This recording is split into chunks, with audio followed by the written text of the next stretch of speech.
Now I'm pleased to invite Dr. Véronique Callas from New York University and to present the paper, The Byzantine Rock-Carved Complex of Selim Kálasi in Peristrema Valley, Cappadocia, and Connections to Medieval Georgia. Please.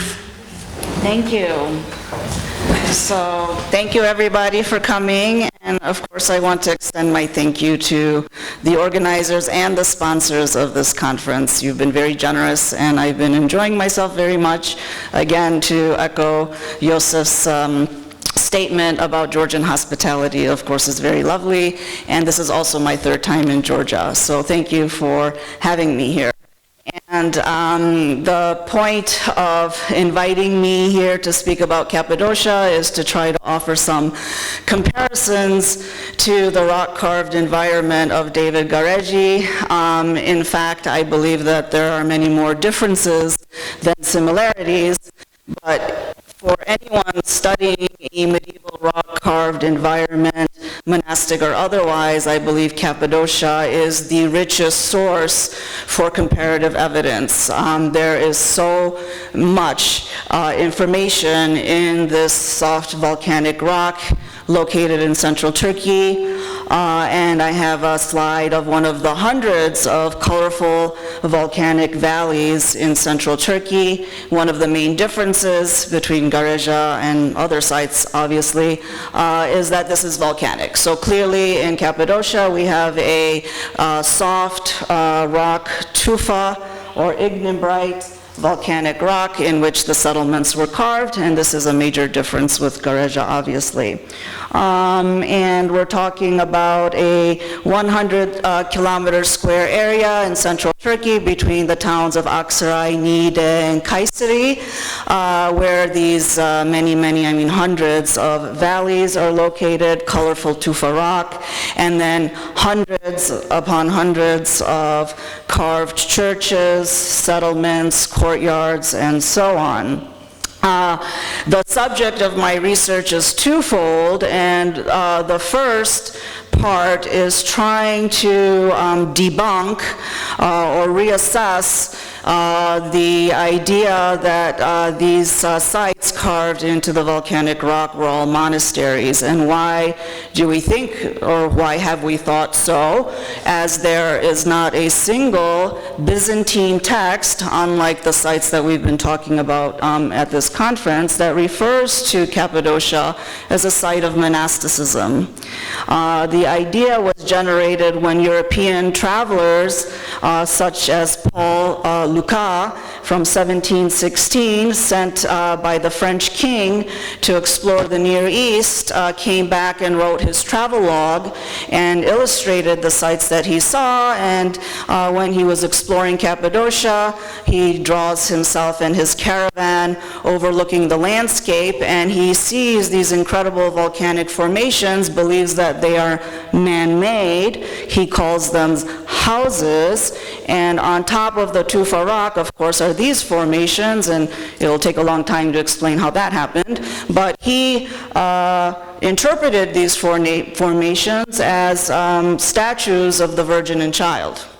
And this was the beginning of the interpretation of this environment as being this ethereal, otherworldly area where people who wanted to devote their lives to God and to Christ and to the monastic life emerged in the 1700s. So here he draws the Virgin and Child on top of these cones. That was the beginning of the monastic interpretation.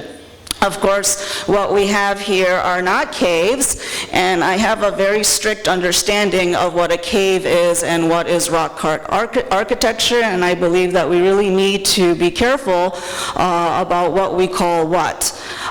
So these are not cave monasteries.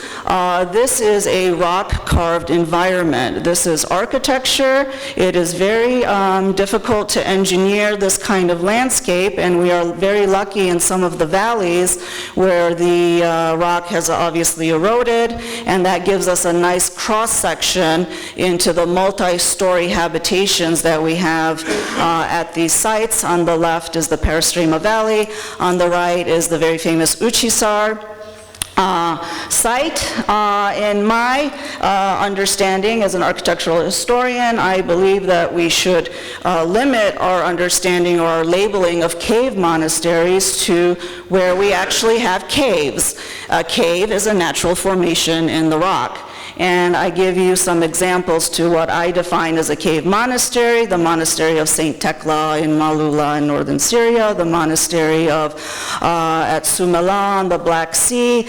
These are naturally formed caves. There's a miracle that happens. The saint recedes into the cave and dies. It attracts pilgrims, then attracts monks, and a monastery is built up against the cave.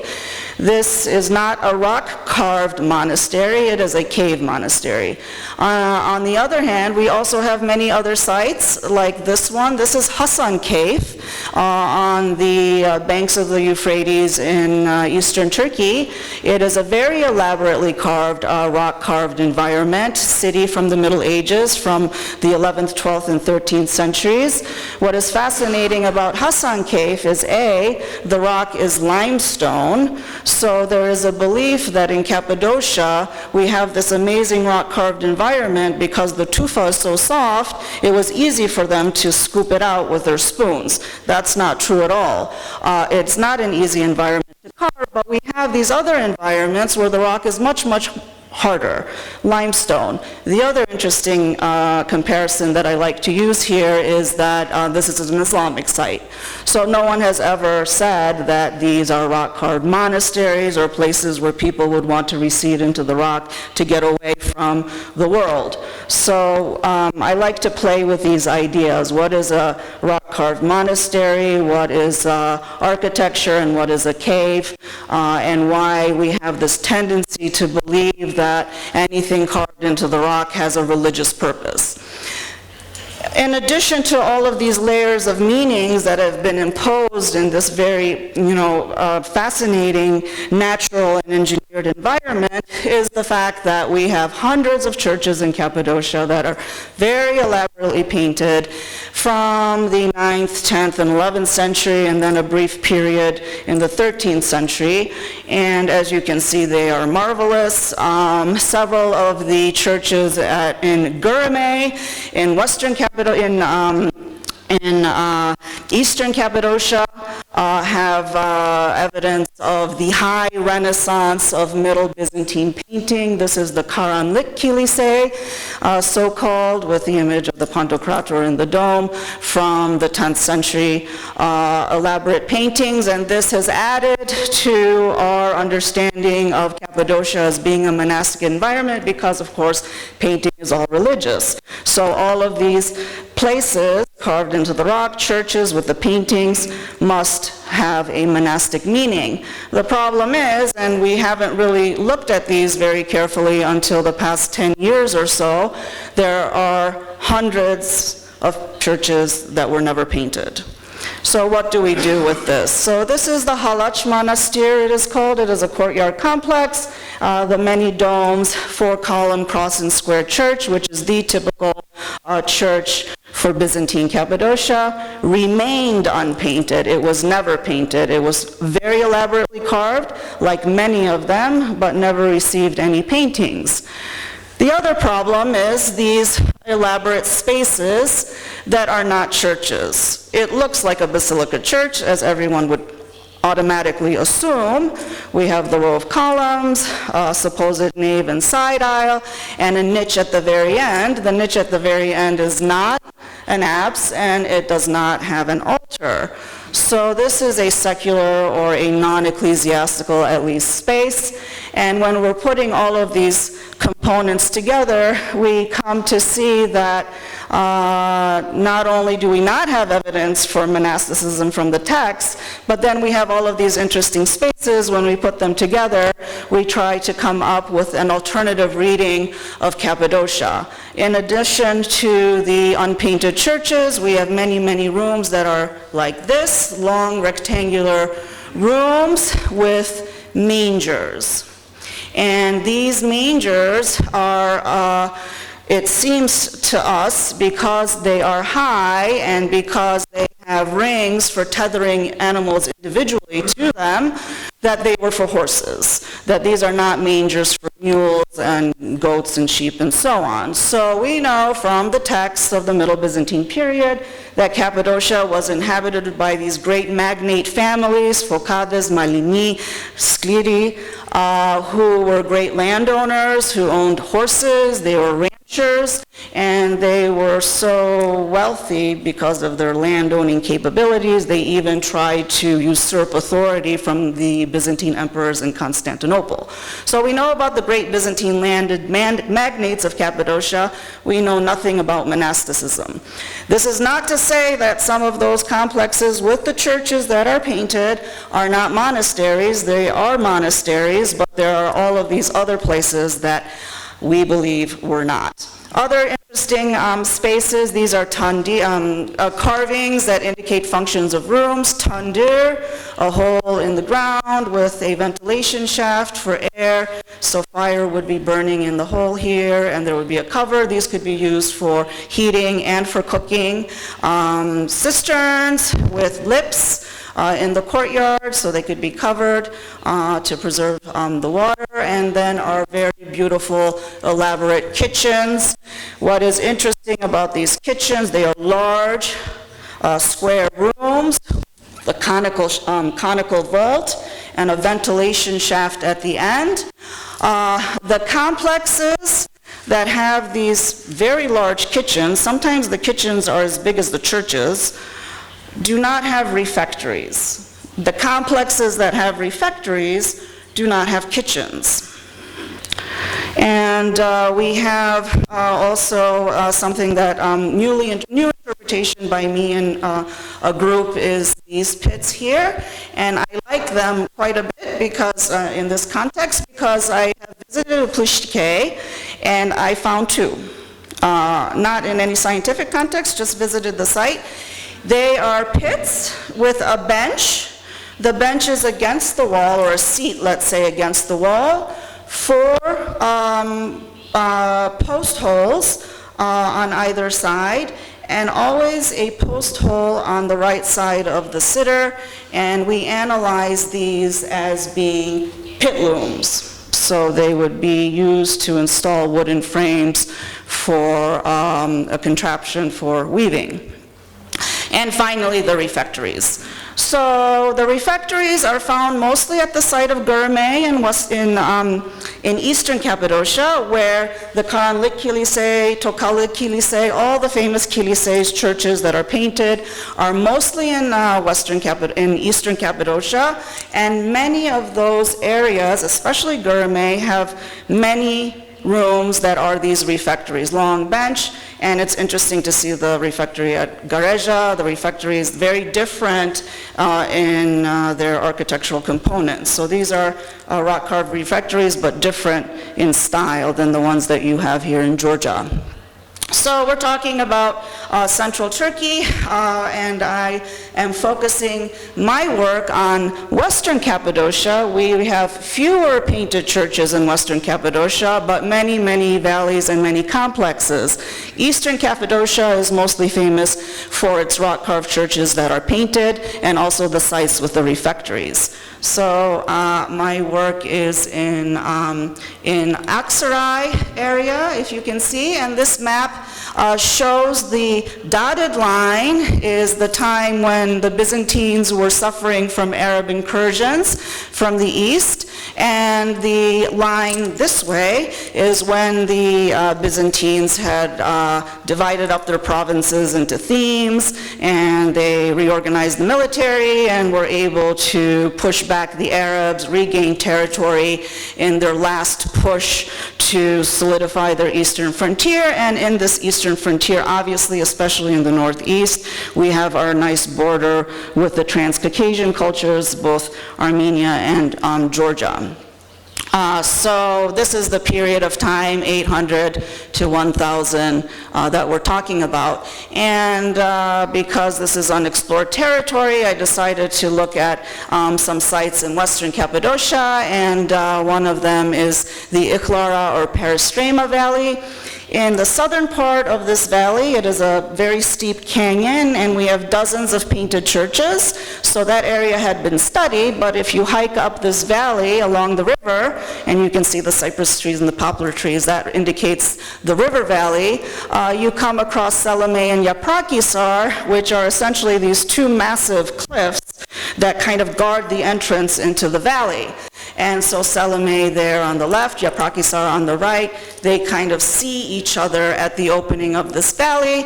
And I developed a methodology, having worked with Professor Robert Austerhout at a site called Chanli Kilise, who was analyzing these types of complexes and recording them in the similar manner. So what we have, all but number 2, newly discovered by me, and the methodology is to try to define complexes, what constitutes a complex and how can you record them and define them.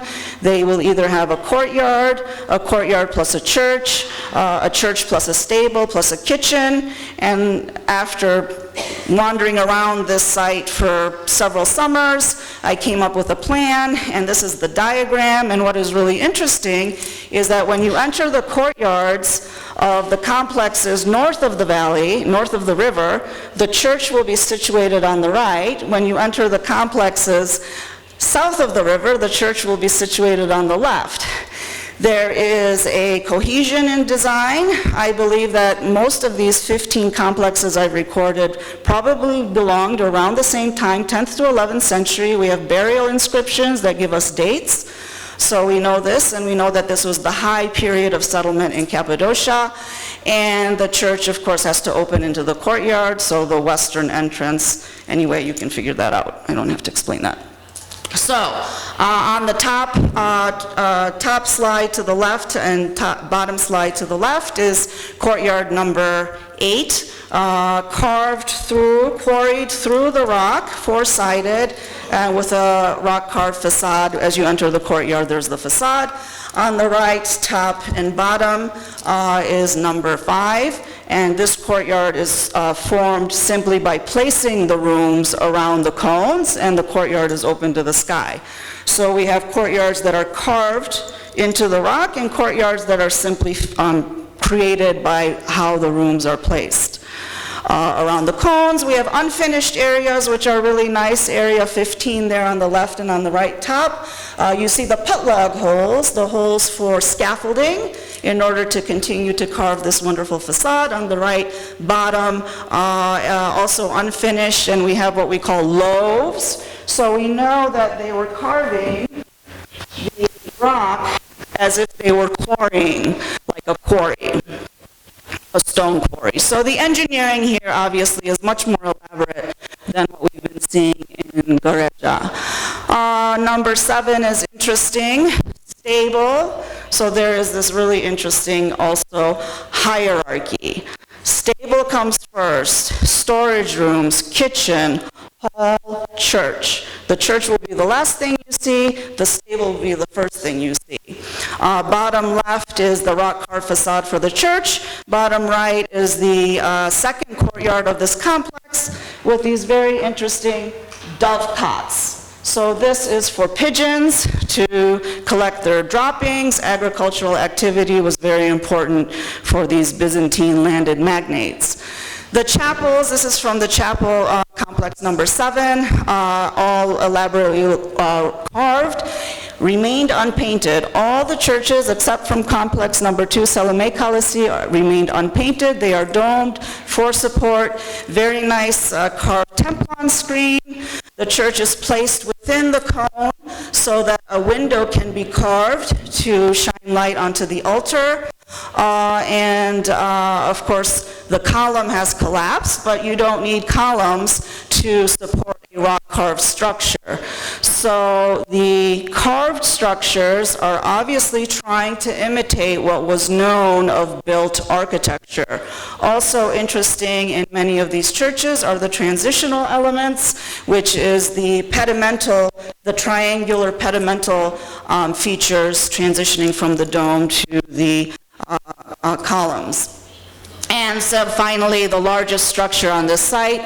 So the hierarchy, I can see architecturally, does not only pertain to the individual complexes where you go from utilitarian rooms to ceremonial rooms, but it also pertains to the layout of the different 15 complexes. So the largest complex, the most elaborate one, has the nicest position. It is high up on the cliff on the top left.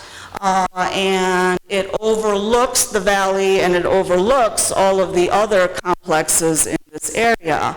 There is a tunnel. The stable is down below near the riverbed, and then you go up this tunnel, steps into the first courtyard. The first courtyard is on the left with the kitchen on the left, first hall, second courtyard, second hall, and then church on the right. This is the complex known as Seleim Kálászi, obviously much more elaborate than anything we've been seeing at this conference, and it is also much more elaborate than anything else in Cappadocia. It is the largest courtyard complex, a double courtyard complex, church to the left, kitchen to the extreme left, Basilica Church to the extreme right. So some drawings of the church at the kitchen at Seleim Kálászi. The first hall, ceremonial hall, arches, niches, galleries on top. It is a bi-level rock-carved ceremonial room. The second hall, also very elaborately carved with blind arcades, and also a step up. So when you enter the hall, you are down below and must take a step up into the more ceremonial, area of this space, and deep inside the hall is a small cruciform room with a cross on top, and a lavatory at the very end of the hall. And finally, the Basilica Church. We know in general in Middle Byzantine architecture, basilicas went out of fashion. The fashion for churches at this time are the domed cruciform variety. And in Cappadocia, we have one basilica church from the early period. This is our only basilica church from the Middle Byzantine period. And not only is it unusual for being a basilica, it is very unusual for having the alternating pier and column. This is, of course, a feature of Romanesque architecture.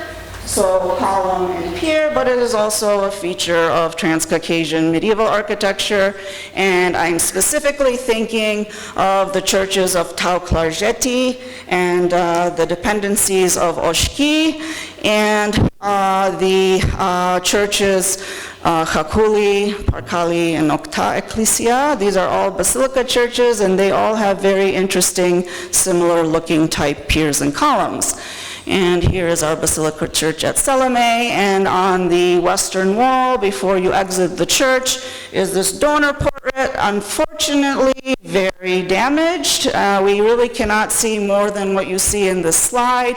There's a central figure, probably the Virgin, blessing two figures on the left and the right. These are the most elaborate donor portraits of all of Cappadocia. Two large figures with more figures behind them on either side. Is this an extended family? So far, it had been interpreted as the man on the left, the woman on the right, and their extended family members. I interpret this donor portrait as indeed the Virgin, but these are two men because they both have brocaded robes, and the figure on the left is donating the church to the Virgin.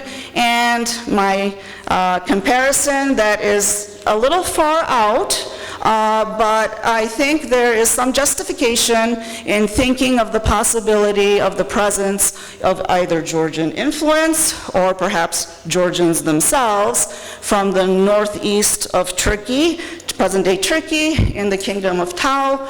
We know that David Kuropalates helped the Byzantine emperors against the magnate Bardas Skleros in the civil wars of the landed aristocracy of the 11th century, and there were some land exchanges and some favors going back and forth between the empire and the princes of Georgia at that time. So it's interesting. I can't prove anything, but I think that it's interesting to think about. And this is the wider view of the valley on top, the Basilica Church on the bottom, and the donor portrait on the right. Thank you very much.